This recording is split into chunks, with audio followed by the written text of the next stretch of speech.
नमस्कार, मैं चुनचुन कुमार। स्वागत है झारखंडी हिंदी न्यूज पर। चलिए जानते हैं आज की छोटी बड़ी सभी महत्वपूर्ण खबरों को। बिना पहचान पत्र वाले का भी होगा टीकाकरण। केंद्र सरकार ने एसओपी जारी कर विशेष सत्र आयोजित करने का दिया निर्देश। वैसे लोग जिनके पास 7 निर्धारित प्रमाण पत्र नहीं है और न ही मोबाइल है, उनका भी टीकाकरण होगा। इसके लिए विशेष सत्र आयोजन किया जाएगा। केंद्रीय स्वास्थ्य मंत्रालय ने इससे संबंधित एसओपी जारी किया है। झारखंड सरकार ने दूरस्थ इलाकों में मोबाइल नेटवर्क, पहचान पत्र की समस्या और मोबाइल नंबर न होने की समस्या की बात केंद्र के पास रखी थी। ऐसे लोगों के टीकाकरण में छूट देने की मांग की गई थी। उसके बाद केंद्र सरकार ने एसओपी जारी किया है। सीएम का निर्देश, हाट व बाजार में शारीरिक दूरी का सख्ती से कराएं पालन। मुख्यमंत्री हेमंत सोरेन ने जिला प्रशासन के अधिकारियों को निर्देश दिया है कि वे हाट बाजार में सख्ती से शारीरिक दूरी का पालन कराएं। उन्होंने कहा कि अब भी कई जगहों से हाट बाजारों में भीड़ उमड़ने की सूचना मिल रही है। उन्होंने कहा कि गाँव में हाट बाजार के लिए जगह की कमी नहीं है, ऐसे में वहाँ शारीरिक दूरी का पालन मुश्किल नहीं है। ग्रामीण इलाकों में संक्रमण के फैलाव को रोकना जिला प्रशासन की सर्वोच्च प्राथमिकता होनी चाहिए। मुख्यमंत्री साहिबगंज सदर अस्पताल में लगाए गए ऑक्सीजन प्लांट, पाइपलाइन व 2 कार्डियक एम्बुलेंस के ऑनलाइन उद्घाटन के मौके पर लोगों को संबोधित कर रहे थे। झारखंड में तेजी से सुधर रहे हालात। 25 दिन बाद मिले 4000 से कम पॉजिटिव। 8 जिलों में कोई मौत नहीं। राज्य में कोरोना की हालात तेजी से सुधर रही है। राज्य में जहां शुक्रवार को लगातार छठे दिन नए संक्रमित से अधिक पुराने मरीज स्वस्थ हुए, वहीं अन्य दिनों की तुलना में मौत भी कम हुई है। यहां 24 घंटे के भीतर नए संक्रमित मिलने से लगभग दोगुना की संख्या में पुराने मरीज स्वस्थ हुए हैं। शुक्रवार को राज्य में 49,596 लोग की कोरोना जाँच हुई, जिसमें 3,776 संक्रमित पाए गए। इस तरह पॉजिटिविटी रेट 7.61% रही। यहाँ 25 दिनों बाद 4000 से कम संख्या में दैनिक मामले मिले हैं। इससे पहले यहां 18 अप्रैल को 3,992 मरीज मिले थे। इसके बाद 19 अप्रैल से लगातार मरीजों की संख्या बढ़ती गई थी। कल से ई पास के बिना आवागमन पर रोक, लेकिन इन्हें रहेगी छूट। यात्रा पर निकलने से पहले जान लीजिए खबर। कोरोना को देखते हुए झारखंड समेत पूर्वी सिंहभूम जिले में 16 से 27 मई तक स्वास्थ्य सुरक्षा सप्ताह लागू किया गया है। इस दौरान कहीं भी आने जाने के लिए ई पास अनिवार्य होगा, लेकिन मीडिया व कंपनी कर्मचारियों सहित कई लोगों को इसमें छूट दी गई है। जिले के उपायुक्त जिला दंडाधिकारी सूरज कुमार व SSP डॉक्टर M तालिमवनन ने बताया कि फिलहाल मीडिया कर्मी, टाटा व अन्य अनुषंगिक कंपनी तथा शहर के अन्य कंपनियों के कर्मचारियों के लिए ई पास जारी नहीं किए जाएंगे। ये सभी अपनी ID कार्ड दिखाकर काम पर आ जा सकते हैं। इलाज तथा अंतिम संस्कार से संबंधित यात्राओं के लिए ई पास आवश्यक नहीं होगा।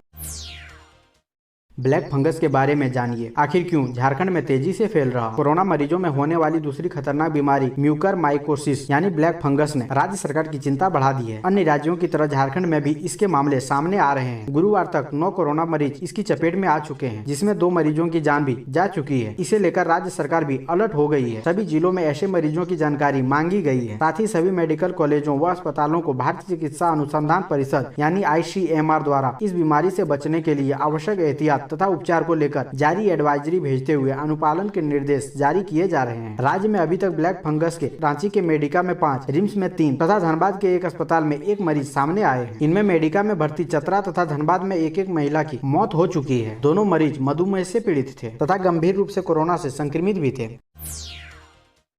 नहीं हो रहा रजिस्ट्रेशन तो हेल्पलाइन नंबर है ना। 14 मई से 18 से 44 साल तक की उम्र के लोगों का वैक्सीनेशन तो शुरू हो गया। इसके लिए सिटी में सेंटर भी निर्धारित कर लिए गए हैं, लेकिन ऑनलाइन रजिस्ट्रेशन कराना लोगों के लिए अब भी सिरदर्द बना हुआ है। रिक्वेस्ट आने के बाद भी उन्हें OTP नहीं मिल रहा है, जिससे कि वो आगे की प्रक्रिया पूरी नहीं कर पा रहे हैं। ऐसे लोग हेल्थ डिपार्टमेंट की ओर से जारी किए गए हेल्पलाइन नंबर 14555 और 1800111565 पर कॉल कर मदद ले सकते हैं। इतना ही नहीं, हेल्पलाइन नंबर पर मौजूदा स्टाफ वैक्सीनेशन के लिए रजिस्ट्रेशन कराने में भी मदद करेंगे, जिससे कि आप भी अपना वैक्सीनेशन स्लॉट बुक कर टीका लगवा सकते हैं।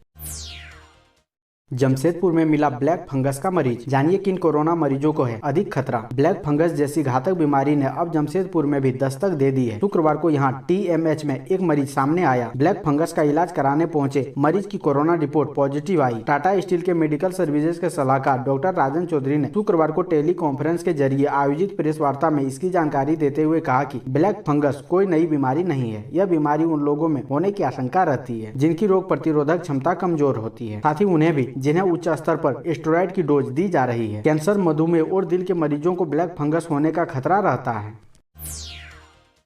तेनूघाट थर्मल पावर स्टेशन पर पड़ा कोरोना का छाया, 40 कर्मी पड़े बीमार, 15 दिन से एक यूनिट बंद। Tenughat thermal power station Lalpania में कोरोना का साया इस कदर छाया है कि पिछले 15 दिनों से एक यूनिट बंद है। यहाँ के 40 कर्मी बीमार हैं। स्थिति यह हो गई है कि मैन पावर की कमी के चलते पिछले 15 दिनों से एक यूनिट बंद है। कोरोना की वजह से यहाँ के 2 अभियंताओं का निधन भी हो गया है। तेनूघाट विद्युत निगम लिमिटेड से संचालित इस थर्मल पावर प्लांट की क्षमता 420 मेगावाट की है। 2 यूनिट है। प्रत्येक यूनिट की क्षमता 220 मेगावाट है। एक यूनिट से औसतन 160 से 180 मेगावाट का उत्पादन होता है। यहाँ कार्यरत कई कर्मी कोरोना संक्रमित हो चुके हैं।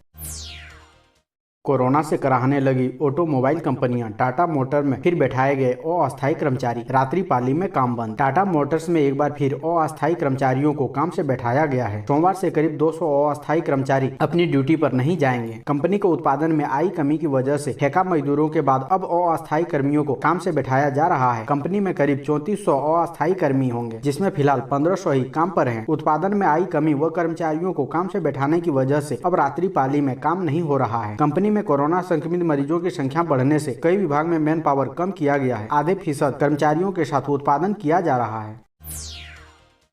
सीएम सोरेन ने कोरोना के लिए किया आह्वान, बोले लड़ाई लंबी है, घबराएं नहीं। मुख्यमंत्री हेमंत सोरेन ने कहा है कि कोरोना महामारी के इस दौर में कोविड-19 का टीका हमारे लिए एक सुरक्षा कवच की तरह है। यह टीका लेकर हम खुद और अपने परिवार को सुरक्षित रख सकते हैं। लोग टीका जरूर लगवाएं। सीएम ने शुक्रवार को रांची के श्री कृष्ण लोक प्रशासन संस्थान स्थित टीका केंद्र में 18 साल से ज्यादा आयु वर्ग के लाभार्थियों के लिए मुफ्त टीकाकरण कार्यक्रम का शुभारंभ किया। मुख्यमंत्री ने कहा कि अब युवाओं के लिए टीकाकरण कार्यक्रम शुरू हो चुका है। राज्य के सभी युवाओं का निःशुल्क टीकाकरण सुनिश्चित कराना सरकार की विशेष प्राथमिकता है।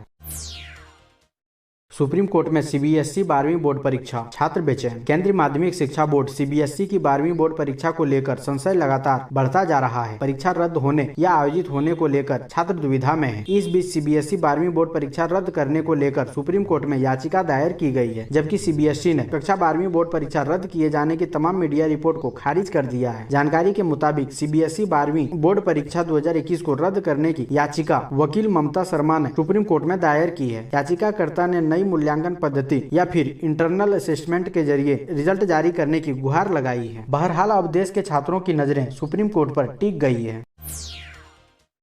मौसम विभाग की चेतावनी, झारखंड में 17 से 18 मई तक चक्रवाती तूफान टाउटे का रहेगा असर। झारखंड के मौसम में 17 मई से फिर बदलाव होगा। इस बार मौसम में बदलाव साइक्लोनिक सर्कुलेशन या फिर टर्फ की वजह से नहीं, बल्कि अरब सागर में आने वाली चक्रवाती तूफान टाउटे की वजह से होगा। इसका असर 18 मई तक रहेगा। चक्रवाती तूफान के प्रभाव से झारखंड में आसमान में घने बादल छा सकते हैं और कई इलाके में बारिश हो सकती है। तूफान का नाम म्यांमार की ओर से जंगली छिपकली के नाम पर दिया गया है। मौसम विज्ञान विभाग के वैज्ञानिक अभिषेक आनंद ने बताया अरब सागर में तूफान शनिवार एवं रविवार के बीच बनेगा। यह गुजरात के तट पर टकरा सकता है। ऐसा नहीं होने पर तूफान कराची में समुद्र तट पर टकराएगा या फिर ओमान की ओर मुड़ जाएगा।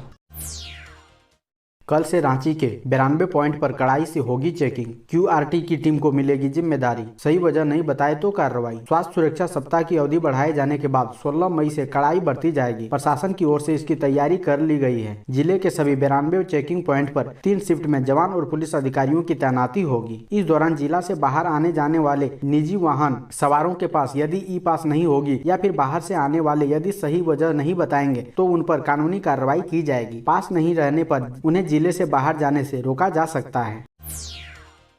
जान जोखिम में डाल ऊर्जा जरूरतों को पूरा कर रहे कोयला मजदूर। कोल इंडिया चेयरमैन ने मांगा 10 लाख शॉट्स। कोयला कामगार इस समय कोविड-19 महामारी से जूझते हुए भी कंपनी के उत्पादन में अपना पूरा सहयोग दे रहे हैं। यहां तक कि वो अपनी जान की परवाह किए बिना इस समय देश की ऊर्जा की पूर्ति में लगे हुए हैं। इस दौरान काफी संख्या में कोयला कर्मी कोविड-19 से संक्रमित हुए हैं। कई कर्मचारी की मृत्यु भी हो चुकी है। ऐसी स्थिति में कोयला कामगारों का वैक्सीनेशन भी ठीक से नहीं हो पा रहा है। इस विषय को लेकर कोल इंडिया चेयरमैन प्रमोद अग्रवाल ने देश के कोयला सचिव अनिल कुमार जैन को कोयला कर्मचारियों के लिए वैक्सीनेशन की समुचित व्यवस्था को आवश्यक मात्रा में वैक्सीन की व्यवस्था कराने के लिए पत्र लिखा है। इंसान की जान बचाने में इस्पात उद्योगों का फूल रहा दम। इन्हें भी चाहिए ऑक्सीजन। एक और पूरा देश में जहां ऑक्सीजन के मेडिकल उपयोग को लेकर मारामारी है, वहीं इस्पात उद्योग ऑक्सीजन के गंभीर संकट से गुजर रहे हैं। इसका असर अब उद्योगों पर पड़ने लगा है। जल्द स्थिति सामान्य नहीं हुई तो कई उद्योगों को उत्पादन बंद करना होगा। इसका खासा असर बोकारो के उद्योगों पर पड़ा है। चूँकि गृह मंत्रालय ने 25 अप्रैल 2021 को पत्र जारी कर लिक्विड ऑक्सीजन के औद्योगिक उपयोग पर पूर्ण पाबंदी लगा दी है। इस आदेश के बाद से कई उद्योग प्रबंधन परेशान है। जल्द स्थिति सामान्य नहीं हुई तो देश में स्टील उत्पादन पर गहरा प्रभाव पड़ेगा। स्टील उद्योग के लिए एक तरफ से ऑक्सीजन कच्चा माल है। श्री सीमेंट कंपनी ने आपदा प्रबंधन कोष में दिए 7 लाख रुपए। हांसदा स्थित श्री झारखंड सीमेंट प्लांट ने कॉर्पोरेट सामाजिक दायित्व के तहत सरायकेला खरसावां जिले के आपदा प्रबंधन में 7 लाख रुपए की सहयोग राशि प्रदान की है। कंपनी के उप महाप्रबंधक रामाकांत सिंह ने बताया कि होम आइसोलेशन में रह रहे कोरोना संक्रमित मरीजों के लिए भी 3 लाख रुपए के मेडिकल किट जल्द ही जिला प्रशासन को शीघ्र ही उपलब्ध कराएगी। साथ ही उद्योग विभाग को भी 2 लाख रुपए के मेडिकल किट उपलब्ध कराया जाएगा। साथ ही साथ प्लांट के नजदीकी गाँव में निरंतर फेस मास्क और सैनिटाइजर का वितरण लगातार किया जा रहा है। श्री झारखंड सीमेंट प्लांट के आर.के. सिंह ने बताया कि कारखाना के आसपास के सभी क्षेत्र वाली कंपनी परिवार के महत्वपूर्ण अंग है और इस अंग को किसी भी विपदा से बचाए रखना कंपनी प्रबंधन का मुख्य कर्तव्य है। Tata motor board of director की होगी बैठक, धन जुटाने पर होगा विचार। मध्यम व हल्के कॉमर्शियल वाहन सहित पैसेंजर कार बनाने वाली कंपनी टाटा मोटर्स की अपनी पहचान है। टाटा मोटर्स अपने ग्राहकों को बेहतर सेवा देने पर विचार कर रही है। ऐसे में कंपनी प्रबंधन राष्ट्रीय व अंतर्राष्ट्रीय स्रोतों से धन जुटाने की तैयारी कर रही है। इस संबंध में 18 मई मंगलवार को कंपनी के बोर्ड ऑफ डायरेक्टर की बैठक होने वाली है। इसमें धन जुटाने पर विचार किया जाएगा। माना जा रहा है कि कंपनी अपने परिवर्तन प्रतिभूतियों, ऋण प्रतिभूतियों सहित राइट इशू सहित अन्य माध्यमों से धन जुटाने पर विचार करेगी। कंपनी प्रबंधन ने इसकी सूचना बॉम्बे स्टॉक एक्सचेंज को दी है।